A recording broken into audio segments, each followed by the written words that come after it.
Hi, I'm so excited to be here. I can't even begin to tell you. It was all pretty well last minute, and so number one, I'm awed to be here. I feel a little bit offside and excited. I'm Canadian and I'm a boomer, and so those two things are making me feel a little bit awkward because I really wish I was millennial, but I'm not. But I work with lots of them.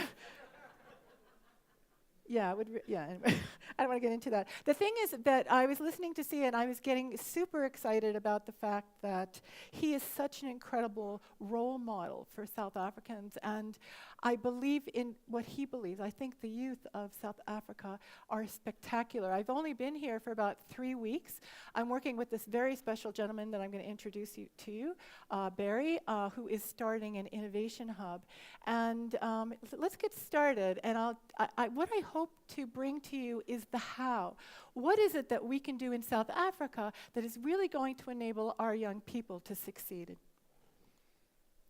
So I thought what I'd first do is tell you about my career path, which sounds kind of silly, but as a boomer, I have a very strange career path, and that's because most people my age, and I'm in my 60s, most of them are either retiring because they've got a great pension, and they've been in the same job for 35 years or so. Well, I didn't do that. Job security was never something that was on my mind. I started out as an entrepreneur. I had my own business. I'm a designer, a UX designer, and one of my clients was IBM, and IBM gave me a job that I just could not refuse. I had to take this, and it was to be part of the very first enterprise software team, so it's multidisciplinary, and I got to sit with their top technical people, their architects, their top business people, and human factors, and I got to learn how they saw things. And as a team, we just kicked it. It was amazing what we were able to produce so quickly as this multidisciplinary team. Anyway, I had many, many hats. I was an entrepreneur for IBM. I was an inventor. I have multiple patents. I was a creative director for the Sydney Olympics and other big sports sites. And also, I'm also an executive coach. And so after a while, I became the national practice lead for user experience. And I got a call from the president of Ryerson University. He was just starting there, and he wanted to transform this university into one that is more entrepreneurial and innovative. And he asked me to join the university. So if you look at it, I was an entrepreneur, then I was an intrapreneur for a corporation. Now I'm going to be an intrapreneur for an academic institution.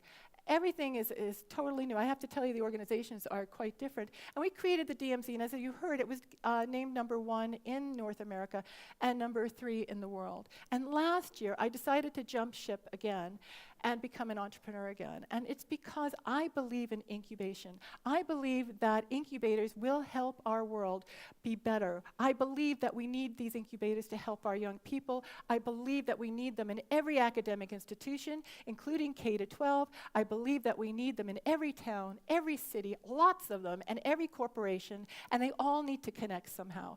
And that's what I set out to do in the pivotal point. Now, last year, I'm a judge in multiple competitions, and this one was for high school students, and they did some amazing things. And there was this gentleman named Sean Blakeney from Celestica there, from Global Tech, and this is what he told the audience, that the world isn't going to take care of the new generation. The new generation is going to take care of the world. That's a huge responsibility for us. We need to make sure that we are supporting our young people so that they can take care of the world. And that's why I'm here. I'm here because Prof. Barry, as he's known, Barry Dwalski, is starting something, and forgive me because I am really trying to get the pronunciation of this correctly, but Chimologong precinct, and it is in Braamfontein. Now, we've been hearing a lot about Braamfontein the last couple of days, but he is actually transforming Braamfontein by creating an incubation hub. He's awesome, and I'm just so privileged to work with him. He is creating this center as a catalyst for urban regeneration in central Johannesburg. And it's a place of new beginnings. It's stunning.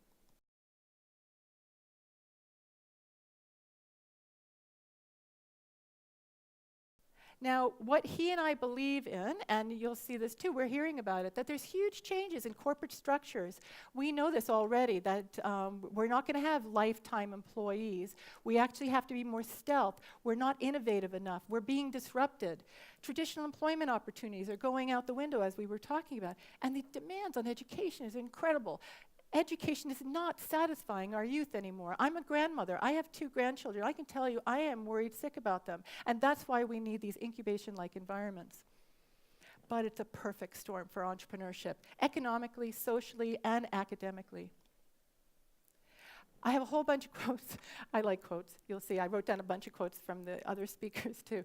But here's from The Economist. I like this one very much. It's what Ludwig said was that with mass unemployment, the ability to experiment with existing digital building blocks enables a chance. It enables a chance for us to be innovative. We now have the digital building blocks to create anything that we want.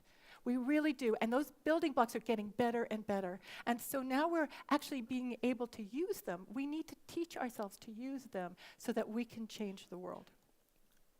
Another quote from Harvard Business Review. Now what this one says is self-employment does have a financial payoff, but not always from the startup itself. I would argue with you, and from what I'm seeing from all the startups that I'm meeting with, even those that fail, if you are in a failed startup, you are so much further ahead, and anyone would want to hire you because you're now looking at things not just from the skills that you have, but from a business perspective, and you are so much more valuable to any other company. And this is Prof. Barry, and he said, South African youth have the potential of becoming innovators and creatives of digital technology, and I would argue that they already are. We saw that. So I'm going to introduce to you 3 models. Since I've been on the road, I'm going to show you the model that we put together for the DMZ and why Prof. Barry had asked me to work with him to help him accelerate what he's doing with his precinct. And here's this one I call community culture, and this is the DMZ. Now, it all starts with the entrepreneurs. Entrepreneurs are everything. The reason you have an incubator is not because of the incubator, it's about the entrepreneurs. We are there to support them. My middle name, when we started, it still is Yes. You want to do that? Yep, I'll do it. I'll make sure that you have it. What people ask me for, what the entrepreneurs ask me for, are access to customers. That's what they want. And they want access to mentors and access to technology and access to information. And that's what we gave them. And we grew super fast. And they became the co-creators of the environment. And it didn't happen overnight. We didn't become #1 in North America overnight. It was an evolution. I didn't even know that we were on this path for the first 2 years. By the second year, I had a clue. And then it just kept growing. The very first thing that we did, and this was the president of Ryerson, Sheldon Levy, who I also adore, he says, Val, I want the fire marshal in here. I want this so crowded that people see energy. And that was my first task, was to create energy. And so the entrepreneurs themselves, contacted other entrepreneurs. We created criteria, and we filled that place up with entrepreneurs that hit every sector. And what we learned is we wanted to have a place where entrepreneurs were ready to launch and grow their company. And we wanted them to hit every sector, so whether it was health and wellness, or whether it was retail, or fintech, or gaming, or sports, whatever. We want them all, because we know that we need diversity for eyes looking at from every which angle to help. It's interesting how creativity works like that. Oh, and I should tell you that we grew from 6,400 square feet with about 70 people to now we help about 450 people at any given time. It's about 85 companies. So I told you that the next thing is about access to customers. I don't believe in funding first. I actually believe in customers first. For your product to be tested with the market, you need customers, and customers bring in income. So we really concentrated on bringing in potential customers. We brought in between 150 and 200 people every week to be potential customers to those entrepreneurs. Every day is pitch day. Every day is demo day. We have all kinds of meetups and pitches and hackathons between 8 and 12 every week. Now also, we needed to create a sustainability model, because this isn't where we're going to be asking people for handouts. We need to act entrepreneurially ourselves. So one of the things that we did was create a for-profit arm. Remember, we were a university business incubator. So we created Ryerson Futures. Now this did a few things for us. Number one is it enabled us to manage a seed fund, an investment fund, so we can invest into the companies, in some of the companies, and create an accelerator. But it also allowed us to act more nimbly so that we could be working with our potential customers, with organizations, with corporations in a different way. What ended up happening, because of our critical mass of so many wonderful companies, we had entrepreneurs from large corporations, banks, etc., come into the DMZ in their small teams. So those entrepreneurs from the other companies would sit amongst our entrepreneurs. And why? I worked at IBM. I worked with some top people in IBM. And yet, they're in the incubator as well. Why? Because entrepreneurs are hungry, and they are on the leading edge of everything. In a big company, you're only as good as the people you have. There's always more people to talk to. So how do you get into that network? The other thing that it allowed us, you know what I haven't told you, is that Accenture was our very first partner. And so we really owe a lot of thanks to Accenture when we first started. So I just wanted to say that. Now, the next thing that we did, we started an international fellowship, and we invited alumni and student entrepreneurs from many countries. India, Israel, China, Tunisia, the UK, and also from South Africa. And that's why I'm here, actually, through this connection. This guy, Jason, had his own company called Funda. And he came to our DMZ, and he met up with a Canadian company. And they formed a third company called MD Briefcase South Africa. And so Jason now has an international company. We thought that that was amazing. But we also formed international ties with the Bombay Stock Exchange. And so we partnered with the Bombay Stock Exchange and put a DMZ-like environment called Zone Startups India in Mumbai. It has now doubled in size in 2 years, and now we're putting in 2 other incubators in 2 other cities in India. Now, the other thing, we're talking about education. The DMZ had a big influence on the university itself. It was created off-site. But eventually, the faculty wanted to be in. How could they take advantage of all the learning that we were having in the DMZ? And they started to create their own incubators in various faculties. So this one's in fashion, but there was also in design fabrication, biomed, legal innovation, social ventures, transmedia, and a few others. They are grooming students to become entrepreneurs, ideate, do market research, and getting them ready to come into the DMZ. So the educational system is changing because of it. At the end of the day, when I left, so that was a year ago, we had incubated 250 companies. They had raised $180 million, Canadian dollars. Over 2,000 jobs were created. I wanted to add one more thing. It's not about the incubator. Yeah, the DMZ is great, but you know what? I work with a lot of great incubators. And the thing is that a good entrepreneur is going to be in many, many incubators. And here's one of them. This is Maurizio Mezza.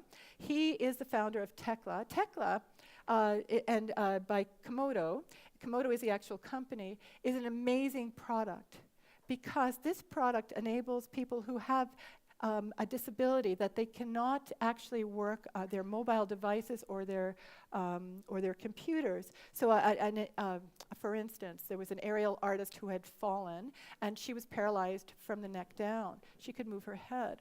Well, now this device enables her to access her smartphone, her tablet, her computer. It opens doors. It turns on lights, things that we take for granted. He's amazing. I love this product, and it's now an international product. But what I really wanted to tell you was the fact that he belongs to multiple incubators. It's important for him to get support in multiple ways. And it's not just with incubators, it's in corporations. We all need to connect to one another. The second community model, and this one's going to be fast, it just talks about the brand. What I'm noticing in towns and cities all over the world, now this is about Canada, of course, because I was there, but is that we all need to brand. We need to be specialized. So if someone wants to come there for a particular reason. I worked with Prince Edward Island, which is a province in Canada, a very small province in Canada, and I worked with the premier there.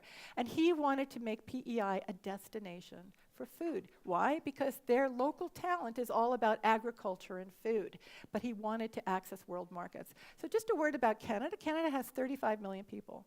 It's huge landmass, but it doesn't have that many people. And I'm actually talking to a number of you. What I'm finding out is that we have similar problems where we have a lot of, we have people, but we don't have a market within our own country. We actually have to utilize world markets. So that was quite successful. We put in an innovation hub to really tie the community together so that they could reach this goal that they had. The third model is what I call the connected community. And what that's about is this, urbanism and ruralism. We were talking a little bit about ruralism before. It's funny because what they're finding is that rural communities are actually influencing urban communities now. And it's because they're collaborative. It's called barn raising. In a rural community, people amongst the community will put their resources together to help each other. That's what's now happening in our cities.